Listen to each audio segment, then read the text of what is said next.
الحمد لله الذي أبدع الأفلاك والأرضين، والصلاة والسلام على من كان نبيا وآدم بين الماء والطين، وعلى آله وأصحابه وأزواجه وذرياته أجمعين. أما بعد، فأعوذ بالله من الشيطان الرجيم. بسم الله الرحمن الرحيم. فإذا قضيت الصلاة فانتشروا في الأرض وابتغوا من فضل الله.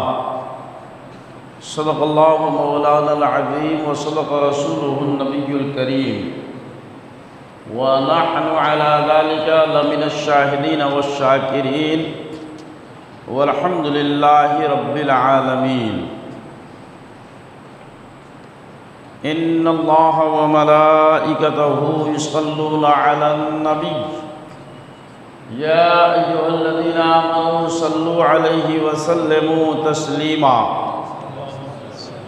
اللهم صل على سيدنا مولانا محمد معدن الجود والكرم، منبع العلم والحلم والحكم، دائما صل وسلم صلاة وسلام عليك يا رسول الله، وعلى آلك وأصحابك وأزواجك وذرياتك أجمعين.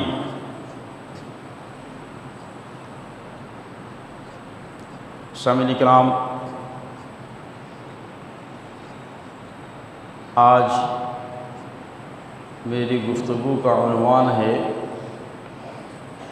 تجارت کی فضیلت.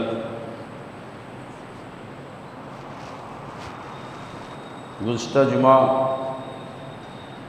نوجوانوں سے خطاب کرتے ہوئے کہا تھا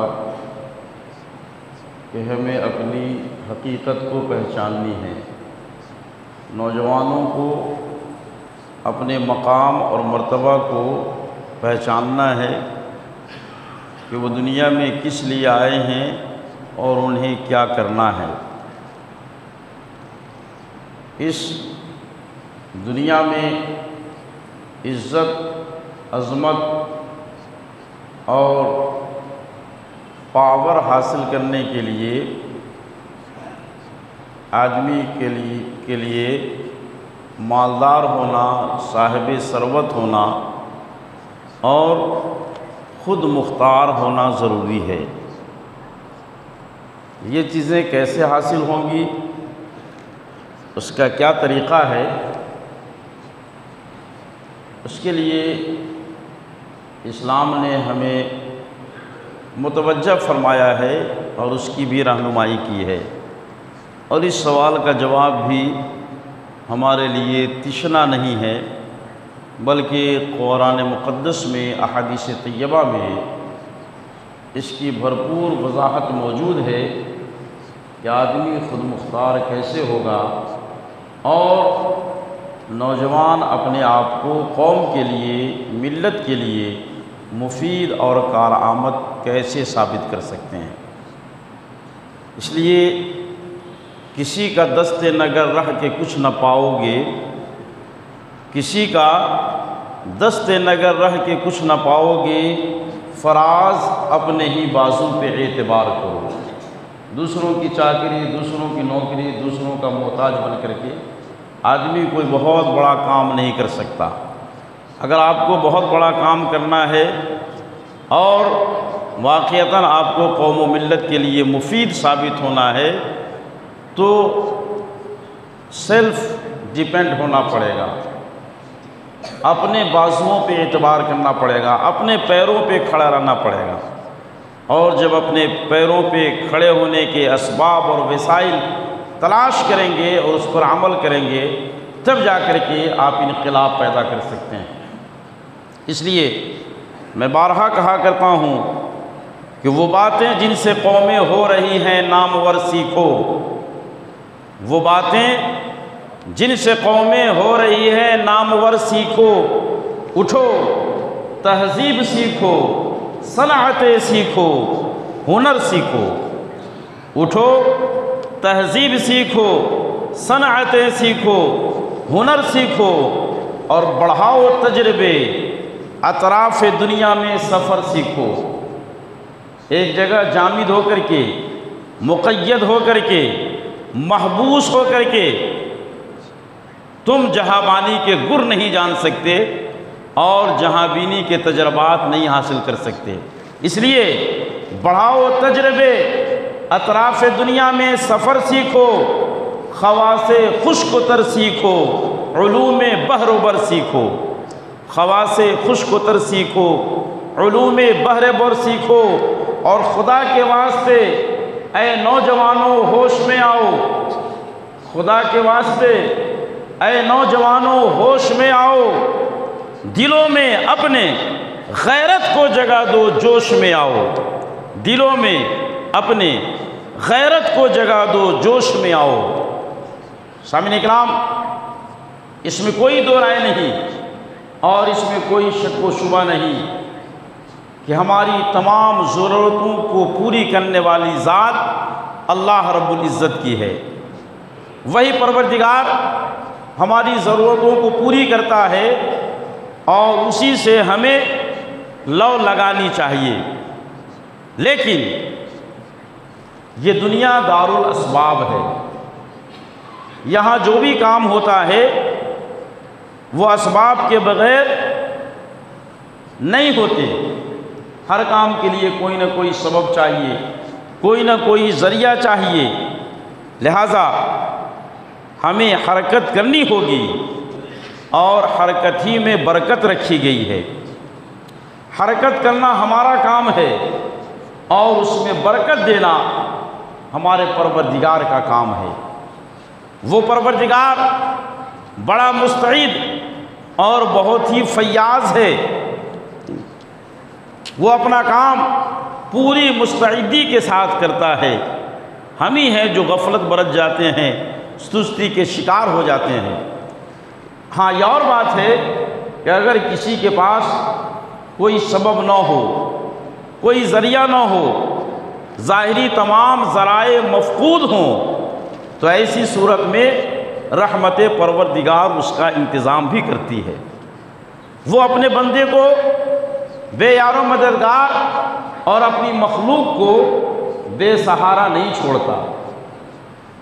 اس سلسلے میں بہت سارے واقعات، مشاہدات، تجربات موجود ہیں اور کتابوں میں اس تعلق سے حقائق مرقوم ہے۔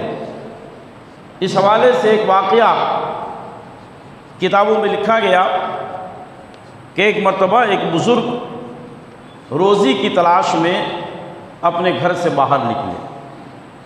چلتے چلتے درمیانی راہ جنگل میں ایک مقام پر انہیں ایک لومڑی نظر آئی، جو لومڑی دیکھنے میں بڑی دلکش اور جاذب نظر لگ رہی تھی۔ اس کے ہاتھ پیر نہیں تھے، مگر اس کی دلکشی نے اس بزرگ کے پیروں کو جکڑ لیا۔ وہ رک گئے۔ رکنے کے بعد اسے دیکھنے لگے۔ جب انہوں نے غور کیا تو پتہ چلا کہ اس کی آنکھیں بھی نہیں ہیں، آنکھیں نہیں ہیں، ہاتھ پیر نہیں ہے، اتنی موٹی تگڑی اور اتنی خوبصورت دکھ رہی ہے۔ اس معاملے نے اس بزرگ کو مزید حیرت و استعجاب میں ڈال دیا کہ آخر یہ سب کیسے ہو رہا ہے۔ اس جنگل بیابان میں اتنی موٹی تگڑی، اندھی، اپاہج، لنگڑی لومڑی زندہ سلامت کیسے نظر آ رہی ہے؟ آخر اسے روزی کون پہنچاتا ہے؟ اس کی دیکھ بھال کون کرتا ہے؟ اس کے معاش کا انتظام کون کرتا ہے؟ اس کے کھانے پینے کا انتظام کیسے ہوتا ہے؟ یقیناً یہ سوچنے کا مقام ہے اور حیرت کی بات ہے۔ ابھی اسے دیکھ کر کے ان سوالوں میں وہ گم ہی تھے کہ کیا دیکھتے ہیں کہ سامنے سے زمین پھٹی، زمین شق ہوئی، اور زمین پھٹنے کے بعد اس میں سے 2 پیالے نظر آئے۔ ایک پیالہ دودھ سے بھرا ہوا اور دوسرا پیالہ شہد سے بھرا ہوا۔ ابھی وہ سوچ ہی رہے تھے کہ یہ تو ٹھیک ہے کہ یہ شہد کا پیالہ نظر آ رہا ہے، دودھ کا پیالہ نظر آ رہا ہے، یقیناً یہ دودھ اور شہد یہ اس کی غذا ہوگی، اسے کھاتی ہوگی، مگر سوال یہ پیدا ہوتا ہے کہ جب آنکھوں سے دیکھ نہیں پاتی ہے، پیروں سے چل نہیں پاتی، ہاتھوں سے پکڑ نہیں پاتی، تو پھر آخر یہ شہد اور دودھ پیتی کیسے ہوگی، اسے استعمال کیسے کرتی ہوگی؟ اب یہ بات ان کی ذہن میں گردشی کر رہی تھی کہ سامنے سے اسی جنگل کی جھاڑیوں میں سے ایک سفید ریش بزرگ آتے ہوئے نظر آئے۔ قدم بڑھاتے ہوئے اس لومڑی کے قریب پہنچے، شہد کا پیالہ اٹھایا، اس لومڑی کو پلایا، دودھ کا پیالہ اٹھایا، اسے پلایا، اور پلانے کے بعد اسے وہیں پہ رکھ دیا۔ زمین آپس میں مل گئی، وہ بزرگ وہاں سے جانے لگے۔ جب وہ واپس پلٹنے لگے تو یہ جناب جو اس لومڑی کو دیکھ رہے تھے اور سارا معاملہ ملاحظہ کر رہے تھے، یہ آگے بڑھے، آگے بڑھ کر کے ان کے دامن کو پکڑا اور کہا کہ جناب والا آپ کون ہیں اور اس کی خدمت پر کب سے مامور ہیں، کب سے آپ یہاں آنا جانا کر رہے ہیں؟ تو اس آنے والے باریش بزرگ نے جواب دیا کہ میں کوئی انسان نہیں ہوں بلکہ اللہ کا فرشتہ ہوں۔ اللہ رب العزت نے مجھے اس لومڑی کی خدمت پہ مامور کر رکھا ہے۔ جب سے یہ اپاہج اور لنگڑی اندھی ہوئی ہے اس وقت سے میں اس خدمت پر مامور ہوں۔ روزانہ اس کے لیے دودھ اور شہد کا انتظام ہوتا ہے، میرا کام ہے آ کر کے اسے پلا دینا، میں 2 وقت اسے پلا کر کے واپس چلا جاتا ہوں، یہی میرا کام ہے۔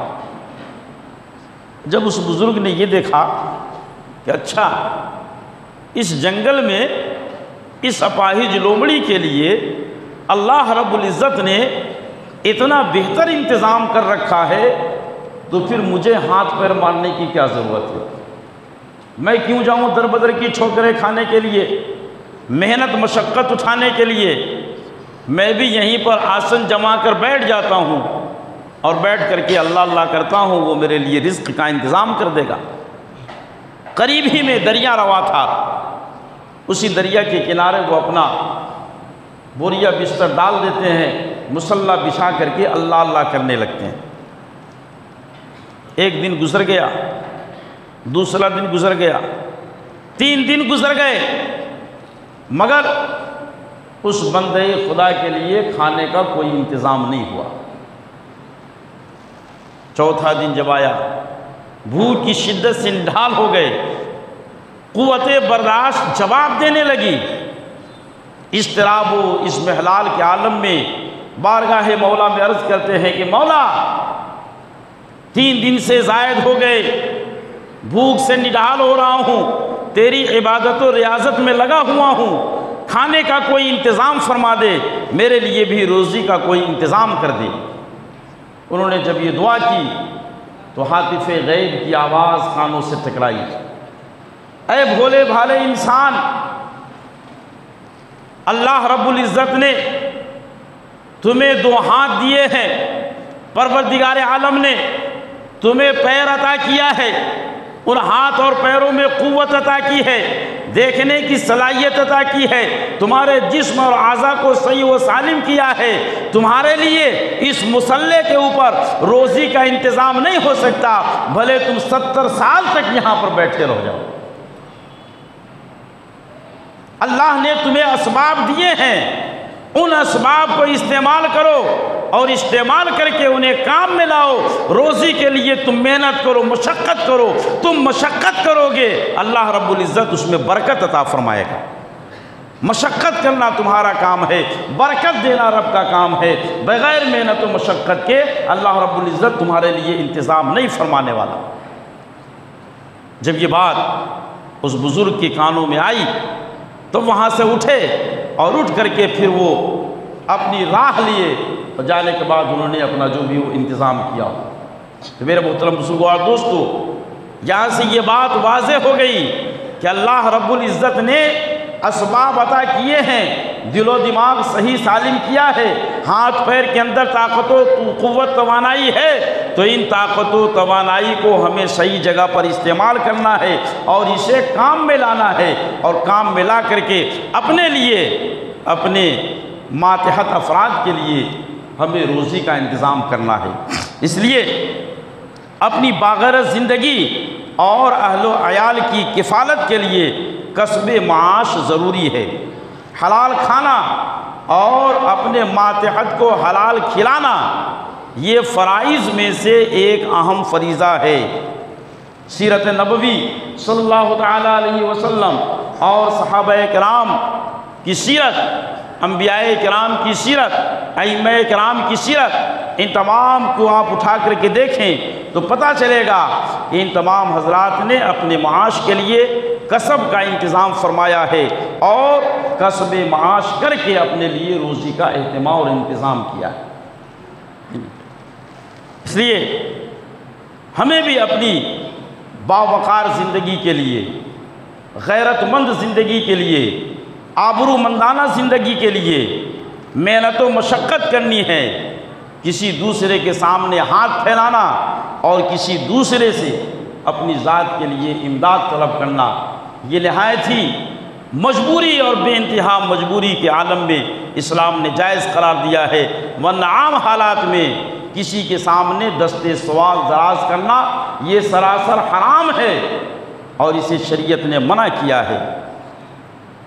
کسی شاعر نے کیا خوب کہا، شمشی نہ کر دراز کبھی دست التجا، شمشی نہ کر دراز کبھی دست التجا، دو چار دن ہی جی مگر خوددار کی طرح، دو چار دن ہی جی مگر خوددار کی طرح، بے غیرتوں کے ساتھ کی طرح سے دوستوں کے سامنے ہاتھ مت پھیلاؤ، بلکہ کسب معاش کر کے اپنی زندگی کو آبرو مندانہ بناؤ، باغیرت بناؤ۔ انسان جب معاش سے پریشان ہوتا ہے، تنگ دستی کا شکار ہوتا ہے، تو پھر وہ کفر و شرک کے قریب بھی پہنچ جاتا ہے۔ جب انسان معاشی طور پر پریشان ہوتا ہے تو لوگ اس کے دین و ایمان کو بھی خریدنے کے لیے تیار ہو جاتے ہیں اور وہ اپنے دین و ایمان کو بھی بیچ بیٹھتا ہے۔ اس لیے اس پرفتن دور میں اپنے آپ کو معاشی طور پر مضبوط کرو، اپنے دست و بازو پر اعتبار کرو اور اپنے دین و ایمان کی حفاظت کے لیے اپنے لیے دروازے کھولو۔ اب سوال یہ پیدا ہوتا ہے کہ کمائی کے ذرائع کیا ہیں اور ہمیں کن ذرائع کو اپنانا چاہیے اور کن پر ہمیں زیادہ محنت اور مشقت کرنی چاہیے۔ تو آپ اگر اس کا جائزہ لیں گے تو پتہ چلے گا کہ کمائی کے 3 ذرائع مشہور و معروف ہیں۔ نمبر 1 تجارت، نمبر 2 زراعت اور نمبر 3 اجارہ، یعنی نوکری کرنا، کسی کے یہاں مزدوری کرنا۔ یہ 3 مشہور و معروف طریقے ہیں جس سے انسان اپنے لیے روزی کما سکتا ہے اور رزق کا انتظام و انصرام کر سکتا ہے۔ ان تمام میں یعنی ان تینوں میں علماء کرام نے تجارت کو سب سے اہم اور سب سے افضل قرار دیا ہے، اس لیے کہ تجارت کرنے والا آدمی اپنے اوقات کا مالک ہوتا ہے۔ وہ اپنے ان اوقات کو اپنی مرضی کے اعتبار سے جب جہاں جیسی ضرورت محسوس کرے ویسے استعمال کر سکتا ہے۔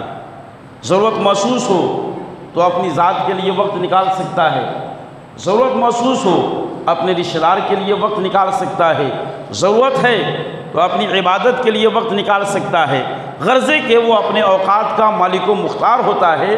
اس لیے یہ سب سے بہتر طریقہ علماء نے بیان فرمایا ہے۔ تعلیم و تعلم اور تبلیغ، تدریس، افتاء، یہ سب بھی ایسے خدمات ہیں جو افضل ترین خدمات میں سے آتے ہیں۔ لہذا اگر اجارہ دینی کاموں کے لیے ہو تو وہ تجارت سے زیادہ بہتر ہے،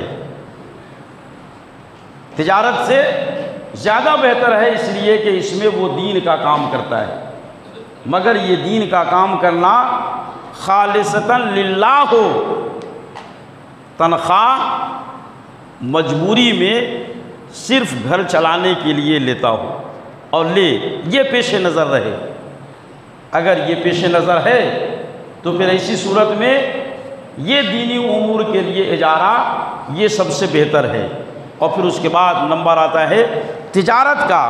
لہٰذا تجارت کے میدان میں ہمارے نوجوانوں کو قدم زیادہ بڑھانا چاہیے اور اس کے لیے زیادہ سے زیادہ کوشش کرنی چاہیے۔ تجارت کے تعلق سے ابھی خطبہ مسنونہ کے بعد آیت کریمہ تلاوت کرنے کا شرف حاصل کیا۔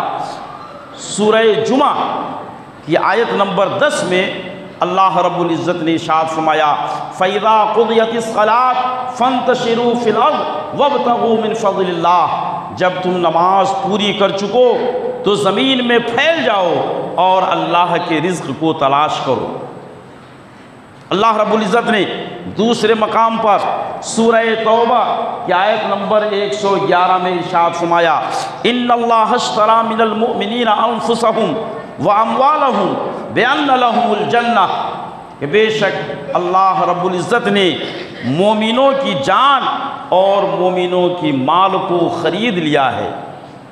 کس چیز کے بدلے؟ بِأَنَّ لَهُمُ الْجَنَّةَ، کہ ان کے لیے جنت تیار کر رکھی ہے۔ مشتری اللہ رب العزت نے اپنے آپ کو قرار دیا۔ یہ بیع و شرع سے تعلق رکھتا ہے، یہ بھی تجارت ہی کا ایک معاملہ ہے۔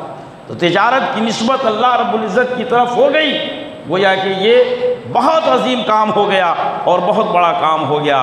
اس لیے اللہ رب العزت نے دوسرے مقام پر بھی اس کی اہمیت بتائی ہے اور اس کی طرف اشارہ کیا ہے۔ احادیث طیبہ میں بھی آقا کریم صلی اللہ تعالیٰ علیہ وسلم نے اس کی طرف رہنمائی فرمائی ہے، اس پر اجر و ثواب کا وعدہ کیا ہے اور اس طرف متوجہ فرمایا ہے۔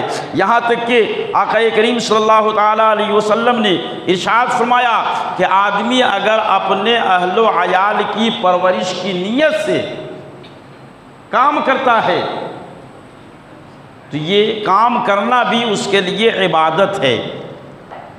دنیاوی کام کر رہا ہے لیکن مقصد یہ ہے کہ میں اپنے بال بچوں کو حلال روزی کھلاؤں، خود حلال روزی کھاؤں، تو اس نیت سے کام کرنا یہ بھی عبادت ہے۔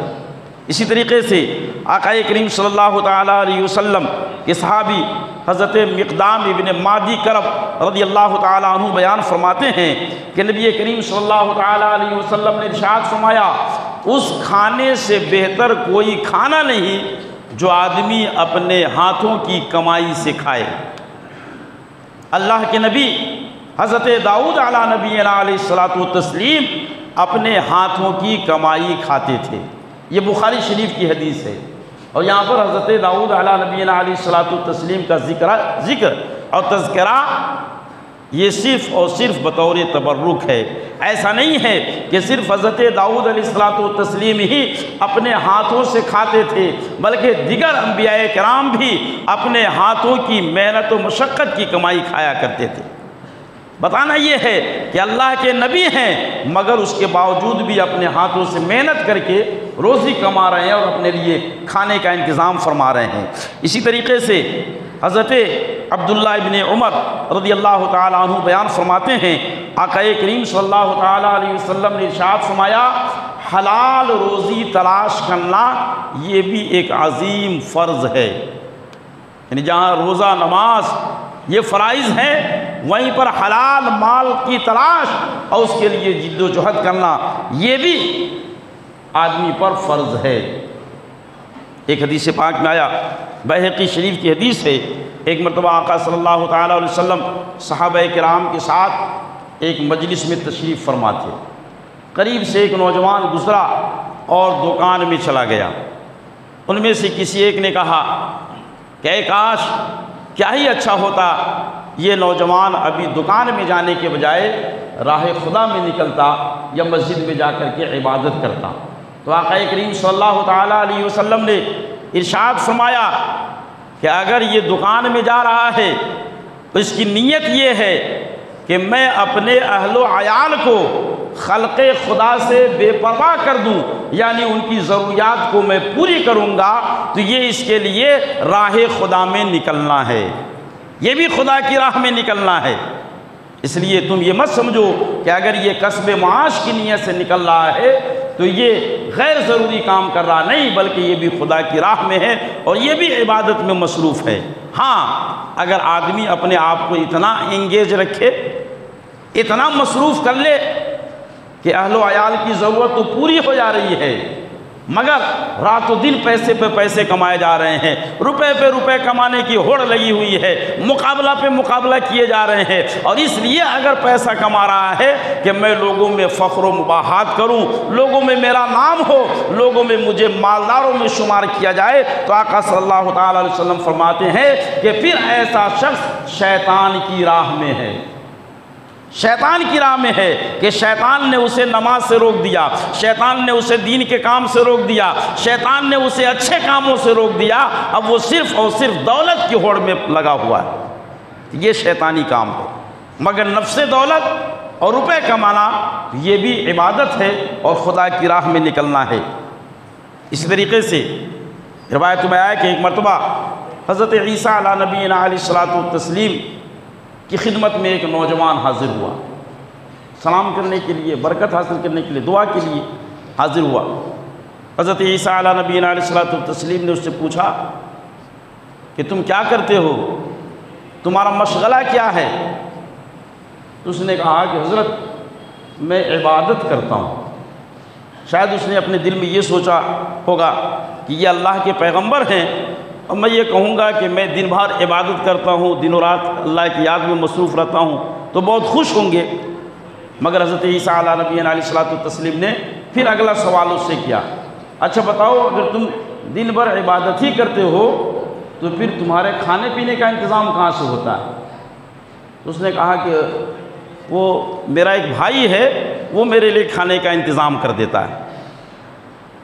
تو حضرت عیسیٰ علیہ نبینا علیہ الصلوۃ والتسلیم نے فرمایا کہ تمہارا وہ بھائی جو تمہارے کھانے کا انتظام کرتا ہے وہ تم سے بڑا عابد ہے، وہ تم سے بڑا عابد ہے کہ وہ اپنے لیے بھی انتظام کرتا ہے اور تمہارے لیے بھی انتظام کرتا ہے۔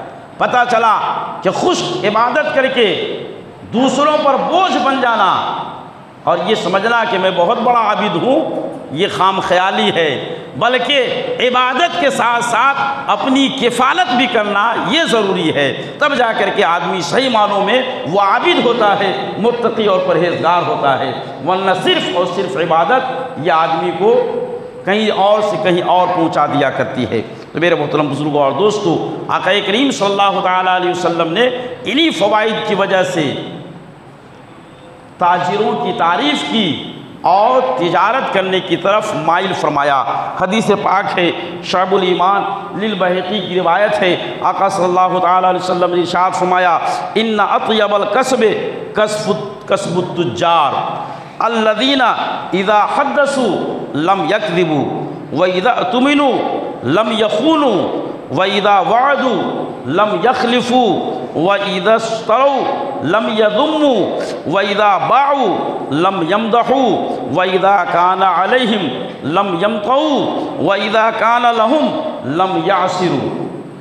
آقا کریم صلی اللہ تعالیٰ علیہ وسلم نے ارشاد فرمایا کہ بہترین کمائی ان تاجروں کی ہے جو جھوٹ نہیں بولتے، دوران تجارت جھوٹ نہیں بولتے، امانت میں خیانت نہیں کرتے، وعدہ خلافی نہیں کرتے، اور خریدتے وقت چیز کی مذمت نہیں کرتے، یعنی جب کسی سے مال لے رہے ہو یہ نہیں کہ اس میں یہ عیب ہے، اس میں یہ کمی ہے، اس میں تو یہ گڑبڑی ہے، یہ خرابی ہے، یہ سب بیان کرے گا، مقصد یہ ہے کہ دینے والا اس کا ریٹ کچھ کم کر دے، اور جب میں لے جاؤں تو اس کو زیادہ ریٹ پر بیچوں۔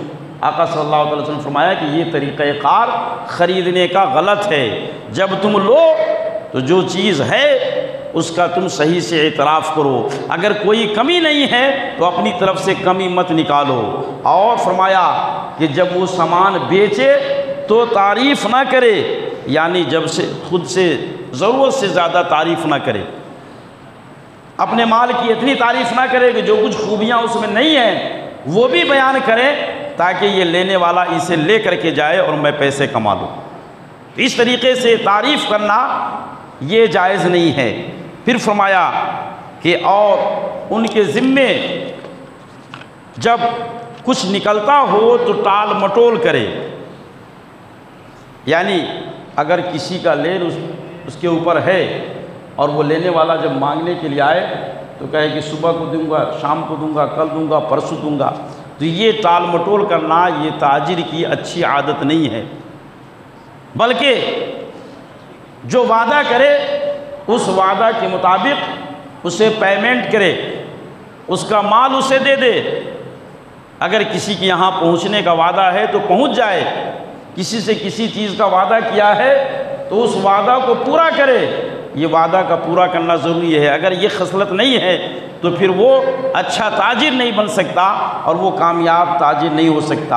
اور فرمایا کہ اگر خود ان کا کسی کے ذمے نکلتا ہو تو وصولنے میں تنگی نہ کرے، بلکہ اس میں ڈھیل دے دے، کچھ مہلت دے دے، یہ اپنی طرف سے ہو۔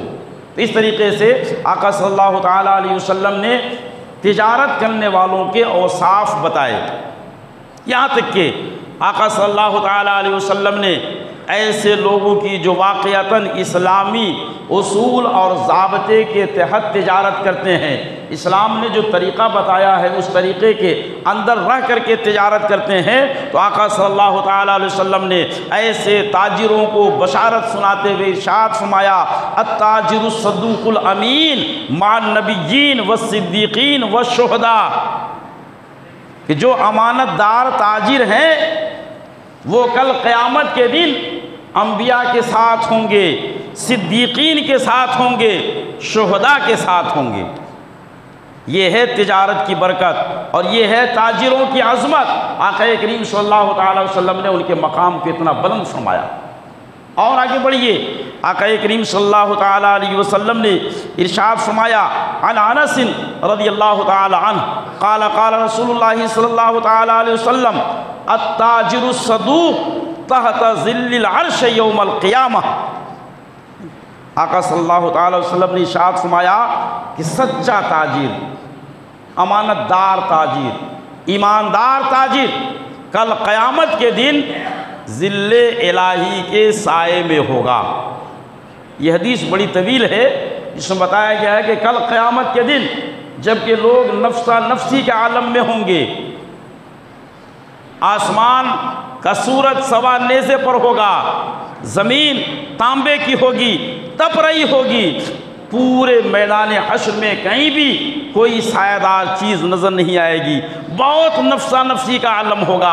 ایسے میں اللہ رب العزت کے عرش کا سایہ ہوگا اور اس عرش کے سائے میں 7 لوگوں کو ٹھہرنے کی اجازت ہوگی، باقی کسی کو ٹھہرنے کی اجازت نہیں ہوگی۔ ان 7 لوگوں میں سے ایک وہ خوش نصیب تاجر بھی ہوگا جو دنیا میں امانت داری کے ساتھ اور ایمانداری کے ساتھ تجارت کیا ہوگا۔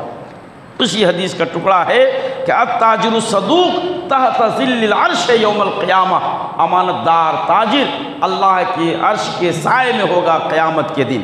تو یہ انعام و اکرام ہے اس شخص کے لیے جو امانت داری اور دیانت داری کے ساتھ تجارت کرے۔ میرے ملت کے جوانوں اور بزرگوں، وقت اب اس بات کی اجازت نہیں دیتا کہ مزید اس پر روشنی ڈالی جائے، بس ایک اور حدیث پاک سماعت فرمائے۔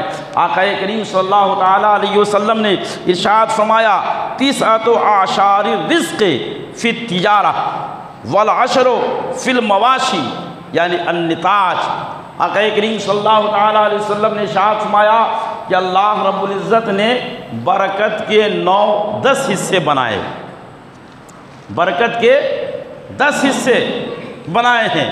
مثال کے طور پر تقریب فم کے لیے فرمایا کہ برکت کے 10 حصے ہیں، ان 10 میں سے 9 حصہ بزنس اور تجارت کے اندر ہے، اور صرف ایک حصہ دوسری چیزوں میں ہے۔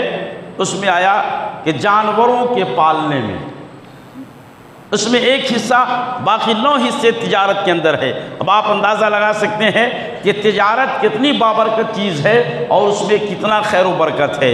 اس لیے میری ملت کے جوانوں اور بزرگوں، اپنی فکر کے اندر تبدیلی لاؤ، اپنے مزاج کے اندر تبدیلی لاؤ۔ صرف گلف کا جو سسٹم ذہن میں بیٹھا ہوا ہے اور گلف جانے کی جو ہوڑ لگی ہوئی ہے، اس سے بھی آگے نکل کر کے دیکھو اور اس سے ہٹ کر کے بھی دیکھو ستاروں سے آگے جہاں اور بھی ہے، تمہارے لیے رزق کے انتظامات اور بھی ہیں، راستے اور بھی ہیں، طریقے اور بھی ہیں۔ شرط یہ ہے کہ تم اپنے اندر ایمانداری پیدا کرو، اپنے اندر صلاحیت پیدا کرو، اپنے اندر لیاقت پیدا کرو۔ آج دیکھ رہے ہو بڑے سے بڑا تاجر کس طریقے سے کام کر رہا ہے۔ وہ ایک تاجری ہے جو پوری گورنمنٹ کو خرید کر کے بیٹھا ہوا ہے۔ بس اشارے کی زبان میں سمجھو اور اپنے اندر حوصلہ پیدا کرو۔ کوئی نوکری والا نہیں ہے، چاہے اس کی نوکری سے مہینے میں کتنی آمدنی کیوں نہ ہو، 2 لاکھ 5 لاکھ 10 لاکھ، وہ ہندوستانی اثاثہ کو نہیں خرید رہا ہے اور نہ وہ سوچ سکتا ہے۔ اثاثہ کو اگر کوئی خرید رہا ہے، گورنمنٹ کی پراپرٹی کو اگر کوئی لے رہا ہے تو وہ بزنس مین لے رہا ہے، تاجر لے رہا ہے، بیوپاری لے رہا ہے۔ اس لیے اسلام کی روشنی میں تجارت کا اصول سیکھو، طریقہ سیکھو اور پھر تجارت کرنے کی کوشش کرو۔ اللہ رب العزت نے اس میں بے شمار برکتیں رکھی ہے۔ صحابہ کرام کی سیرت، بزرگان دین کی سیرت اٹھا کر کے دیکھو، جتنے خلفاء ہیں ہمارے، تمام کے تمام خلفاء نے تجارت کرنے کا شرف حاصل کیا ہے۔ ائمہ جتنے ہیں انہوں نے بھی اپنے اپنے وقت میں تجارت کی ہے۔ خود ہمارے امام اعظم ابو حنیفہ رضی اللہ تعالیٰ عنہ کپڑے کے بہت بڑے تاجر تھے، کپڑے کی تجارت کیا کرتے تھے، اور دوسرے بزرگوں نے تجارت کی ہے۔ پہلے زمانے میں لوگ تجارت بھی خود کرتے تھے اور دین کا کام بھی کرتے تھے، مگر آج بہت بڑا المیہ یہ ہے، قوم کی سوچ، قوم کی فکر اور قوم کا مزاج اس حد تک پست ہو گیا ہے کہ نہ خود کچھ کرنا چاہتے ہیں اور نہ اگر پیشوا کوئی کچھ کرنا چاہے تو اسے کرنے دینے کے لیے تیار ہوتے ہیں۔ پہلے زمانے میں لوگ امام بھی ہوتے تھے اور تاجر بھی ہوتے تھے، مدرس بھی ہوتے تھے، طبیب اور ڈاکٹر بھی ہوتے تھے، تجارت پیشہ بھی ہوتے تھے، مگر آج قوم کا المیہ یہ ہے کہ اگر امام اچھا لباس پہن لے تو قوم کی آنکھ میں گڑ جاتا ہے، اگر اچھی بائک استعمال کر لے تو سر میں درد شروع ہو جاتا ہے، 4 ویلر اگر لے لے تو ہارٹ اٹیک ہونے کے قریب پہنچ جاتی ہے۔ اس قسم کی مریض، اس قسم کی باتیں اور اس قسم کے طعن و تشنیع، ارے میری ملت کے جوانوں اور بزرگوں، قوم کا امام اگر مطمئن ہوگا تو وہ اطمینان سے قوم کے لیے اطمینان کی دعا کرے گا، اور جب وہ خود ہی پریشان حال ہوگا تو پھر وہ کس طریقے سے اطمینان سے دعا کر سکتا ہے۔ قوم کے امام کو آپ غریب کیوں دیکھنا چاہتے ہو؟ آپ غریب امام کے غریب مقتدی مت بنو، بلکہ امیر امام کے امیر مقتدی بنو۔ اپنے امیر امام کو امیر دیکھو، اپنے امام کو امیر بناؤ، اپنے امام کو خوشحال بناؤ، تاکہ قوم بھی کے اندر بھی خوشحالی پیدا ہو اور قوم کے اندر بھی ترقی پیدا ہو۔ بہرحال اللہ رب العزت توفیق عطا فرمائے، خود ترقی کرنے کی توفیق عطا فرمائے، دوسروں کو ترقی کرتا ہوا دیکھ کر کے خوش ہونے اور ان کے لیے دعا کرنے کی توفیق عطا فرمائے۔ وآخر دعوانا ان الحمدللہ۔